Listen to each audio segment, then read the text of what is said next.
Again, let's talk about the coronavirus and what it's going to be doing to the soybean market as of late. Again, we've seen, a 92-cent sell-off, a 30-cent bounce back. What's your world going to have to look like to really see this thing flush hard again? Now, we had the coronavirus news come out overnight. That's on the back of the fact that we did see some better than expected, or hear better expected news yesterday, which sent our stock market to record highs again, with things looking like they were calming down in the coronavirus. But no, we kind of had a redo overnight, where the Chinese came out with much greater amounts of infections and much greater of death casualties. That's caused everything to sell off early on. But when things don't sell off like you think they might, and they start to kind of crawl back, and we've seen that happen in the beans here today, what that tells a veteran trader like myself is, you could have really sold off in this news, but you didn't. Maybe we just don't have any new sellers coming to the market here. The funds are short, looking for some new sellers.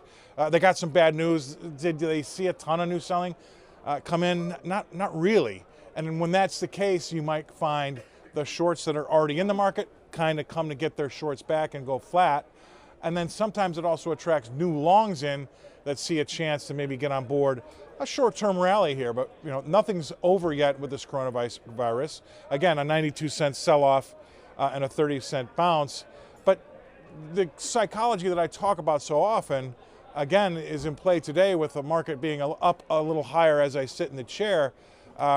Tells you that we didn't see the new shorts come to the market on the back of the fact of that good news. We did trade a little lower, but that might be due to the fact there wasn't a ton of volume. The buyers were still afraid to come back in.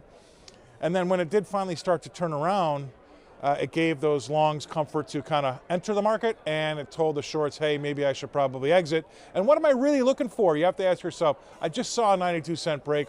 We've rallied back, 30% of that, 30 cents. What's going to have to happen in this world really to see a new flush right away? Now, that doesn't mean in the bigger picture we can't trade lower at some point in time, but these are the psychological questions that the good traders ask themselves, both entering and exiting trades.